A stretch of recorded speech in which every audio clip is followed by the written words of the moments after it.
To all of you who view me for the next 40 minutes, welcome. You are with Father Dixon Lawrence D'Souza, SVD. When we go on a flight, we invariably or automatically put our cell phone on a flight mode. And for this next 40 minutes, we all shall be on retreat mode.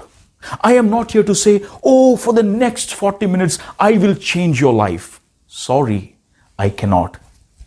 But in all simplicity, I am here for the next 40 minutes to present to you a perspective, a new attitude towards something that is throbbing in me right now. That is human life. And this is what we are going to investigate during this retreat mode. When we go for a wedding, we set our mood right. The best of dress, the best makeup, and a Pepsodent or a Sibaka smile. Why? Because I need to be properly present for the wedding. Now, when we are on this retreat mode, how do we set our mood right? Let's begin. For me, retreat is that moment, that precious moment when God enters into the garden of my life to walk and to talk. Like God entered Eden Garden, not that of Kolkata, but that in Genesis, where God met Adam and Eve every evening. And at one particular moment, when God came, He did not find Adam, and God asked this question, where are you? And my dear ones, today the Lord would ask each one, where are you? Oh Lord, it's locked down, everything is online, even retreat is online. I am at home, don't you know that? Is this gonna be my answer? Or what actually the Lord wants to know when He says, where are you? Each one of us are created for a particular purpose. There have been many stalwarts who have defined the purpose of life. But once again, in all simplicity, I present to you what God mentioned to Abraham of the Old Testament when He called him. God called Abraham and said, I call you that you are to be a blessing. And mind you, my dear ones, this is basically the purpose of our life, to be a blessing. Now, when the Lord asks, where are you, to each one of us today, He invariably asks, in this process of being a blessing, where are you? Are you in the beginning of this process, or at the middle, or have you terminated the process, or have you begun the process at all? Where are you? The second question, what Lord would ask me when He walks into the garden of my life today, is that what He asked in the context of two brothers, Cain and Abel. God asked, where is your brother? And today, Lord would ask each one of us, where is your brother? Where is your sister? What am I going to say? Oh Lord, don't you understand? Again, it's locked down. I am supposed to keep a social distance. Who the hell knows where is my brother or sister? I think I would use exactly these words. But as a human being, basically I am interconnected not only to people but also to nature. And more so ever as a Christian and as a Catholic, I have a God-given responsibility not only for myself, but for the other, for the neighbor, for the one, may it be in my class, in my school, in the place of my work, in the place of my parish, or even in my own home, who comes in contact with me, that person too is to be a blessing.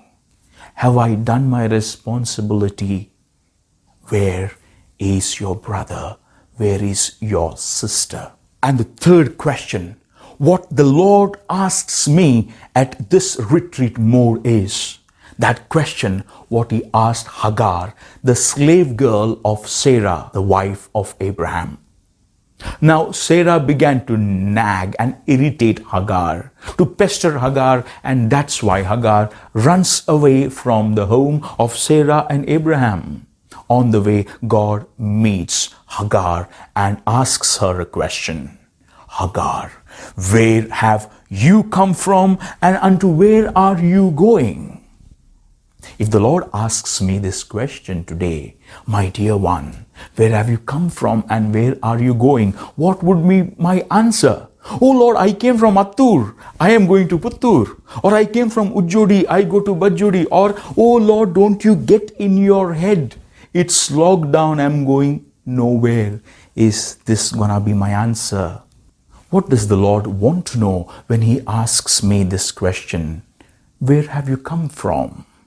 Today, when the Lord asks me, where have you come from?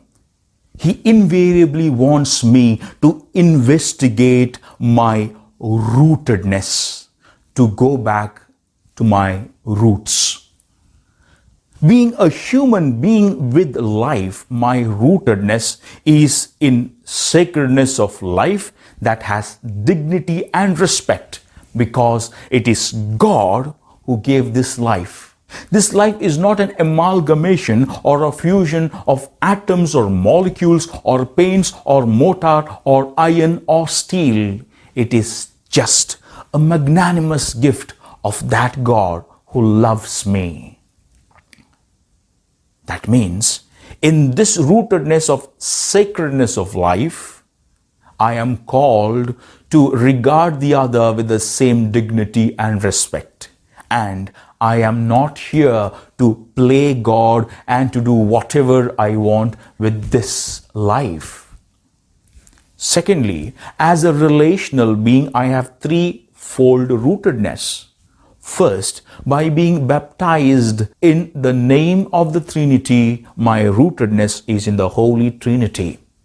By being baptized in a parish community, my rootedness is to a particular parish community, may it be Bendur or Angelore or Kirem or Suratkal. Thirdly, my rootedness is to my family where I was born, where my values and virtues were nurtured. As a person who is born in a particular culture, my rootedness is to a particular language which I have been taught from my childhood or that I have learned. Now, in all these ways, my dear ones, as a relational being, do I forget my rootedness and do not claim to belong to God? Do I contribute to my parish community in whatever manner possible? And when it comes to my family, do I respect my parents? Do I accept them as they are, however or whatever they are? And when it comes to cultural relatedness or rootedness, do I own the language of my birth or my mother tongue? Or in this world of globalization where we have so-called McDonaldization of the world, do I change my language and say, hello, I am so and so? Is this my change away from my rootedness?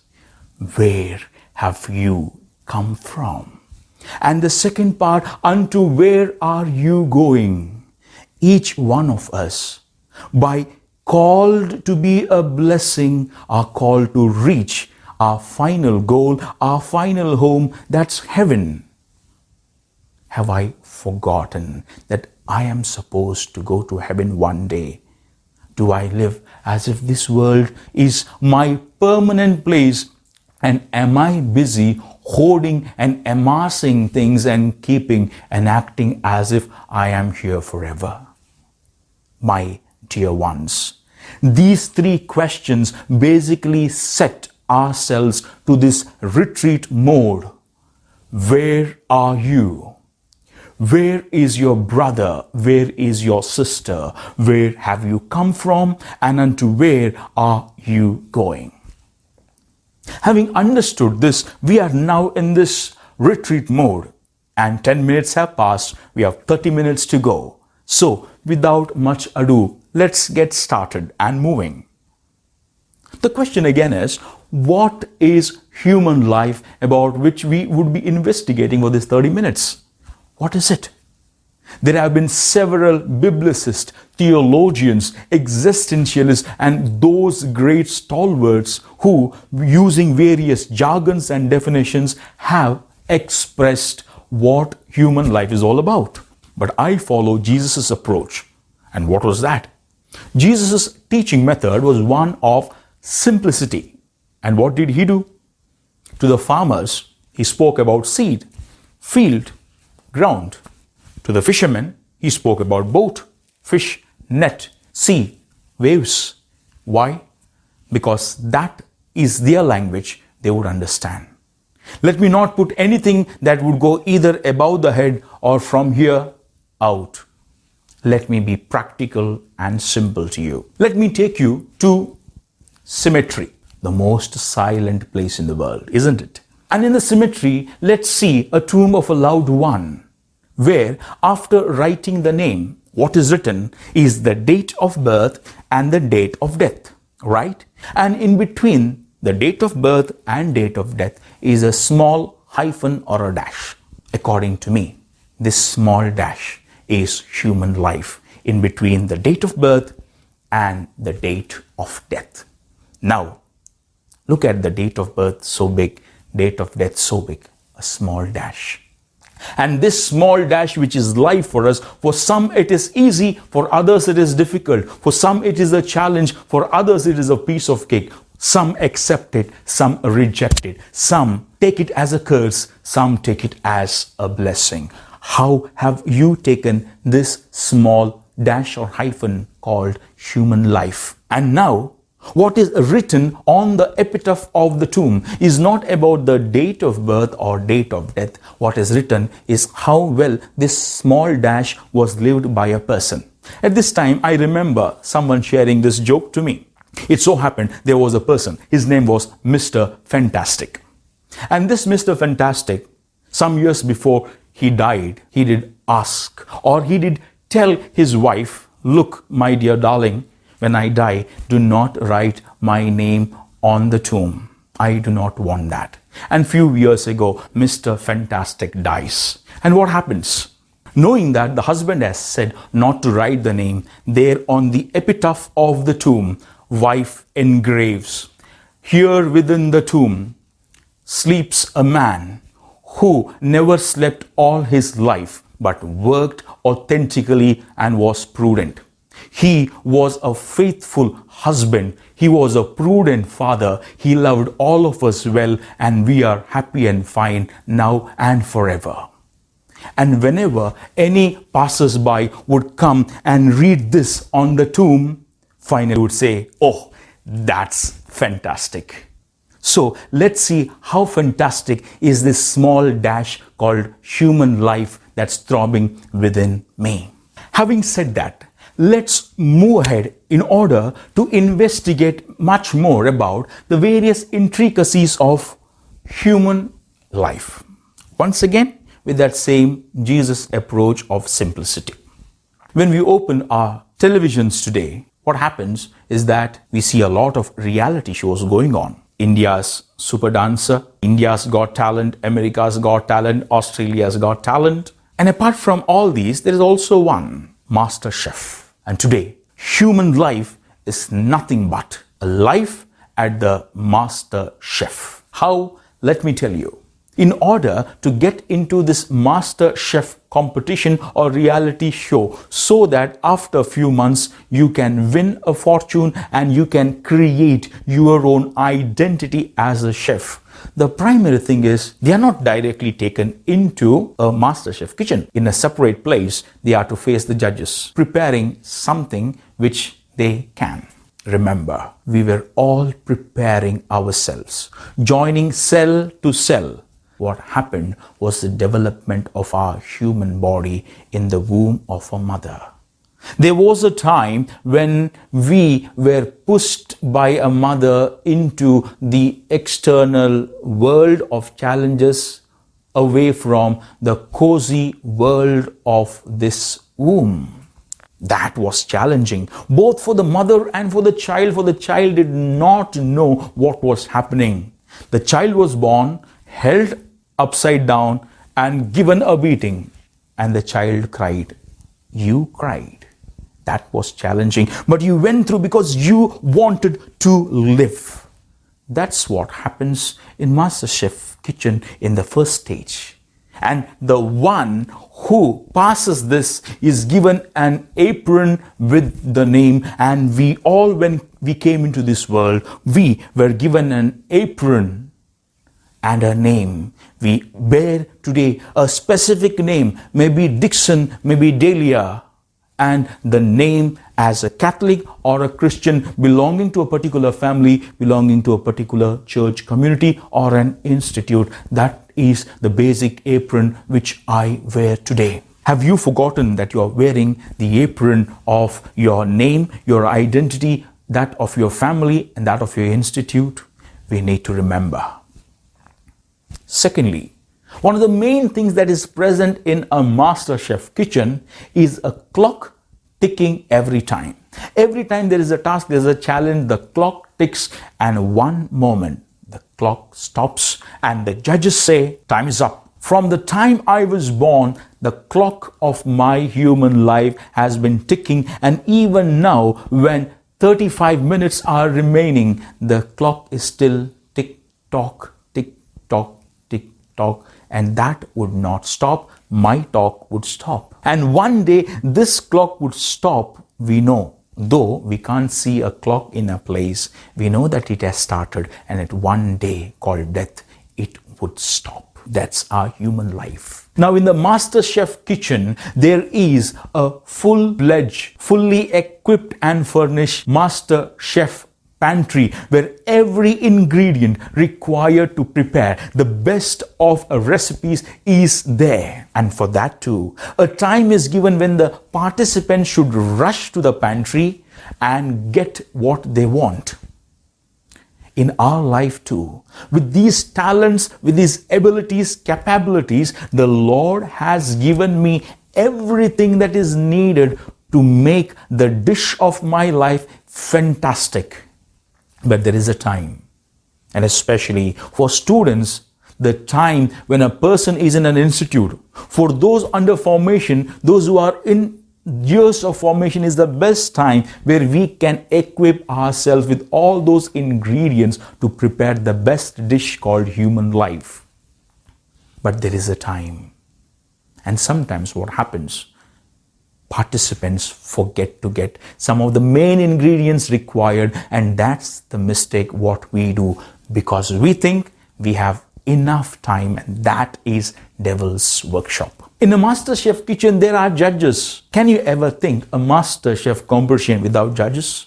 And who are these? They are people who have gone through the same terrain and created a brand for themselves and an identity. The participants need an apron because they have not yet created their identity, but the judges stay there without an apron because without that they have proved themselves amidst challenges and created an identity for themselves. In our life, our elders, our parents, our teachers become these judges. Parents become the first teachers, and teachers become our second parents. And it is they who nurture, teach, and bring us to a particular stance where I can stand on my own feet.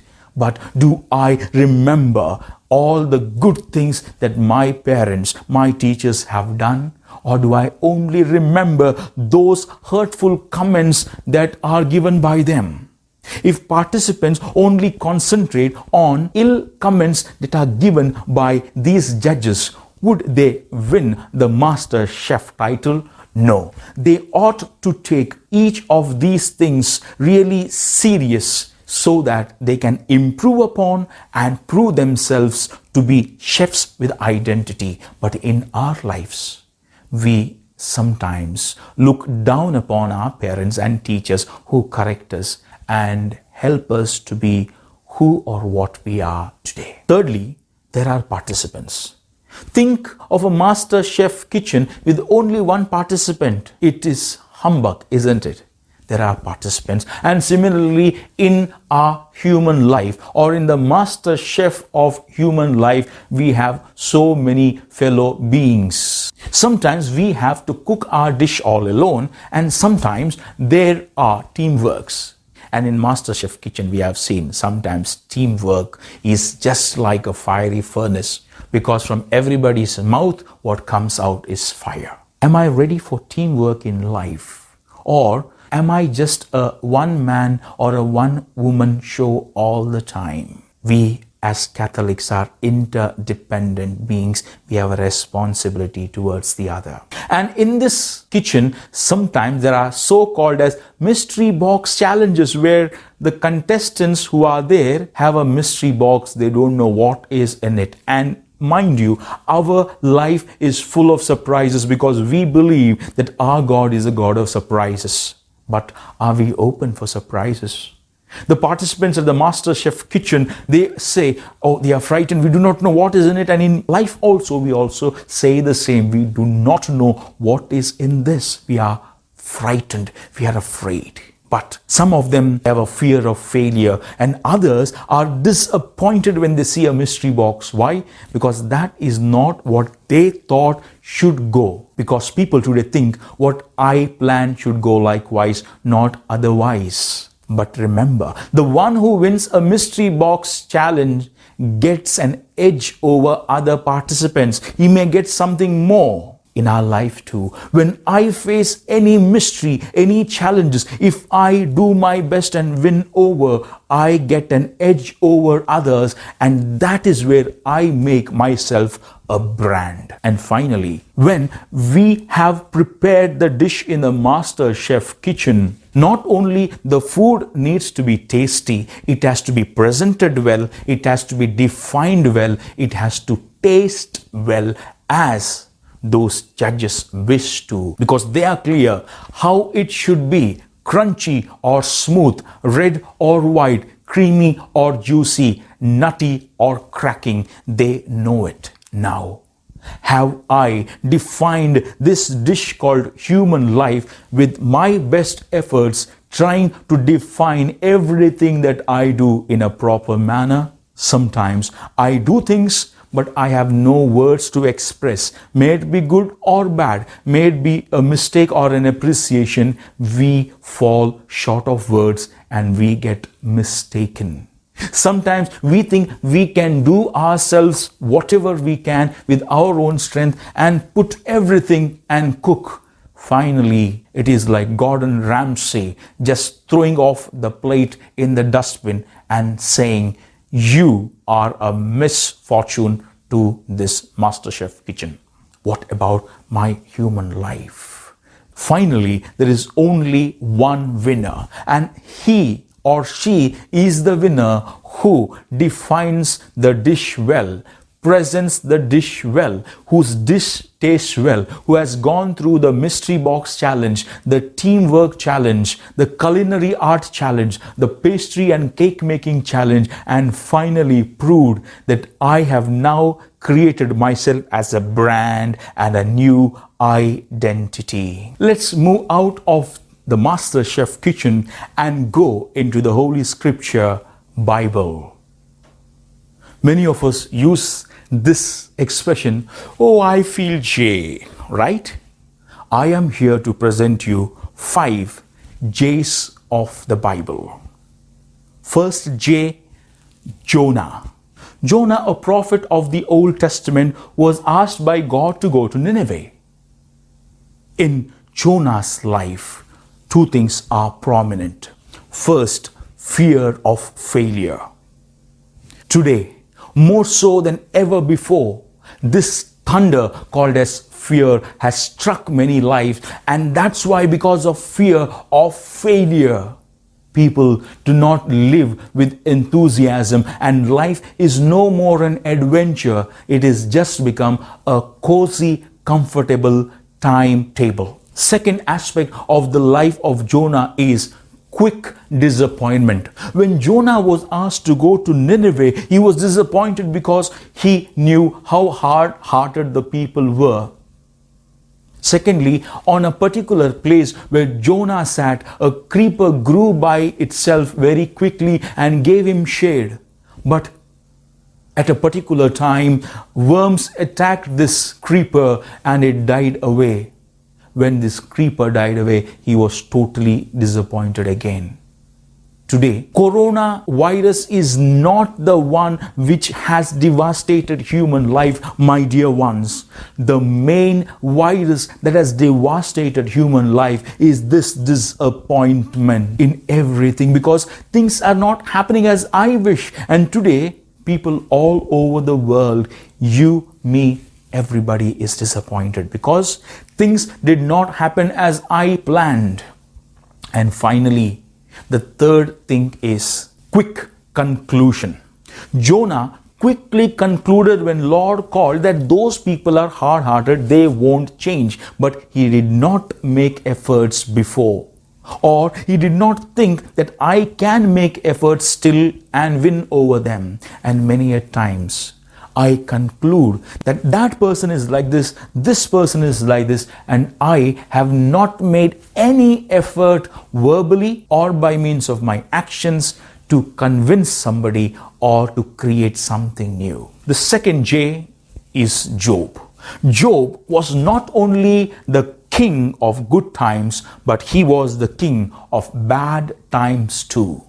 Because when he had everything as well as everything was away from him, his children died, his property got devastated, yet he was strong, he was consistent.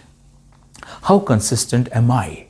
When everything is good with me, people around me are good and God is good.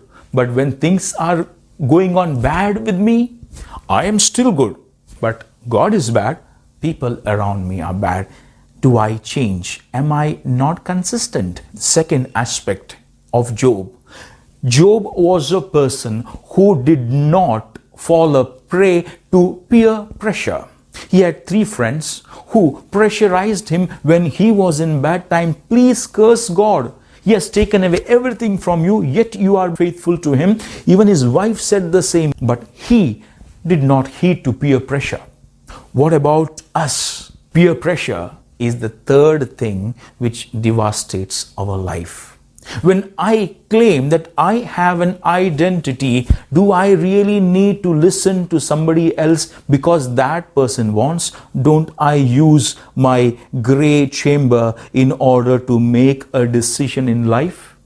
We go behind peer pressure or fall prey to peer pressure just because that person will not accept me in the group. That person would not tag me in the social media. I will be left all alone. And to many, to stay alone and to stand tall as a huge tree today is something not obvious. Remember, the one who stands tall amidst all odds, as a persistent person like Job, gets God's favor and creates a brand for himself or for herself. The third J whom I present is Joseph of the Old Testament. Now, first of all, Joseph is a clear example to state God plans the best for my life. All that happened in his life, which was negative at the first stance, finally goes into a mode from good to better, from better to the best. And there is he, honored, revered, accepted, and God had a best plan for his life, though at the beginning everything seemed to be bad and absurd. Do I believe God has made a best plan for my life? Or do I think that I have been just popped out from the wind and like the balloon, I run around? Second aspect is Joseph experienced rejection from his own members. Remember, a mother rejects the child from her comfort womb into the world. A mother who takes the child away from her lap and keeps it far away rejects the child. A mother, when keeps the child far away and keeps her mouth shut, rejects the child. But this rejection is seen positively. Why? The mother keeping her child far away is so that the child learns to walk. A mother keeping her mouth shut and rejecting the child is because so that the child begins to talk. A mother rejecting the child from her womb is because she wants the child to see the world. If these types of rejection are considered to be positive, why do we then take rejection in life as negative? Rejection can teach us actually who we are. And rejection actually makes what we are. Remember the story of a larva of a butterfly inside a cocoon, which was brought to the lab by the professor to teach about life cycle. The professor tells the students in the science lab, attentively look at this cocoon. After some time, there would be a hole in this cocoon and a larva would try to come out. Okay. Professor gets a call. He says, wait and watch. He goes away. What happens? There is a small hole at one point of the cocoon and the larva tries to wriggle and struggle and come out. Wriggling and struggling, but does not come out. One of the girls there feels pity for this larva struggling, takes a scissor from the experimental box, cuts open the cocoon, and the huge moth falls out with ugly body, fat wings, wriggles, dies. In some moment, the professor is back and asks what happened. The girl says, I felt pity for this. The professor explains, had you allowed this particular moth or this larva to wriggle through that small hole in the cocoon, the fluid of the body would have been equally distributed all over. This moth that looks such ugly would have been transformed in this process of difficulty, would have emerged as a beautiful butterfly that draws our attention, brings smile on our faces, and would have gone away into this world. But because of what you did, it has died. Today, we die when there are no challenges. We die when there is no rejection.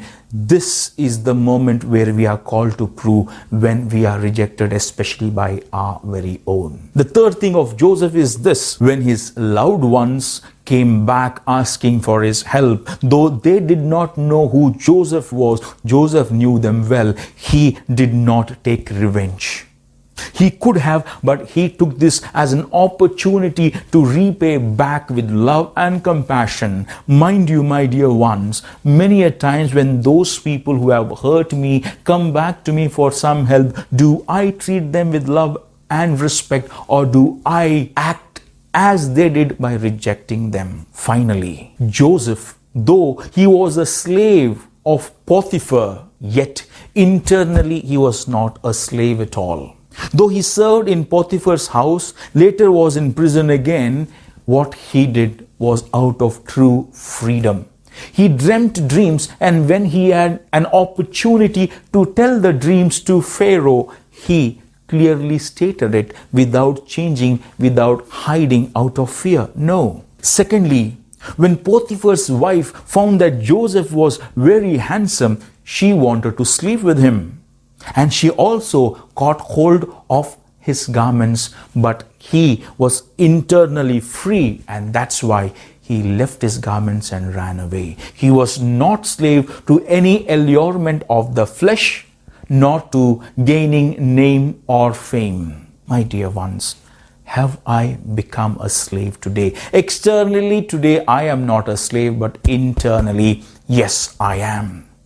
Today, I have become a slave to this I, me, mine, iPad, iPod. My father will say, I paid. I am in the world of this I today. Does my ego make me a slave today? Second thing, the allurements of flesh are common to a particular age as well as to people of all ages. But then there is something called as ethical and moral living, which I need to know today. Because remember, body is sacred because it has life which was given by God, body that was given by God. And I am not called to play God, but with gratitude to God who has given me this body, I am supposed to take care of it by keeping our body healthy and by not getting into unhealthy practices. And this is where unhealthy relationships grow. Why? Today we are in a get, set, go world. You press the button, coffee should fall. You press the button, powder should fall. You turn, gas should be on. And when we open the mobile or any video, if it buffers, we don't have time, we change. Why? We want everything in the fraction of a second. We want pleasure also. Immediately, momentary pleasure, we are ready to watch anything on the video or speak any nonsense. Why? Because of this momentary pleasure. And remember, what we earn easily will go away easily. What we have earned with the sweat of the brow remains forever. The fourth J is Judas, a man of unethical craving. He used to steal money from the common pocket, and he also sold Jesus. Have I stolen anything? Many a times, children may have the habit of stealing something from the parents' pockets. Have I done that? And much more than that today, under plagiarism, there are so many people stealing others' ideas, others' notions. There have been people over the social media, by defaming others, they are stealing others' name, others' identity, and the honor that God has given them. Have I done so any time in my life? Finally, Judas is that person who failed to verbally ask for forgiveness. Many times in our life, we do mistakes. What I believe is that first time when you go wrong, it is not a mistake. It is a learning process. But if you continue to do that same mistake repeatedly, yes, that's a punishable offense. Whatever that may be, when we commit a mistake, do I have that courtesy? Do I have that gut feeling that I need to verbally express that I am sorry? If no, relationships, families, everything breaks away, ruptures. And the final and the best J is Jesus. Jesus, who knew where he was, who knew where he is his brother and sister, who knew where he has come from and where he was going, who prepared the best dish of his life, whose life as a dash between date of birth and date of death was only 33 years, yet 4 Gospels have been written, which is like what is written on the epitaph of the tomb. And evangelist John says, there is much more that we could write on Jesus. The books of this world would not hold him in. The small dash of 33 years human life lived defined everything of how I and you should live. My dear ones, 40 minutes are coming to a grand close. Were you with me? No, you were not with me. You were with the one who gave you these 40 minutes because, as I said, the clock of your life was going tick-tock, tick-tock. God was with you for these 40 minutes, and he walked with you during these 40 minutes. He asked you those 3 questions. He told you about that small dash between the date of birth and the date of death. It was He who invited you to the Master Chef kitchen to participate and win a fortune and create a brand. And it was He who told you about those 5 J's: Jonah, Job, Joseph, Judas, and He Himself, Jesus. The time is now yours. Have you begun to change your understanding about human life and what you should do? I was an instrument before you. Thank you for listening. God be with you now and forever. In the name of the Father, and of the Son, and of the Holy Spirit. Amen.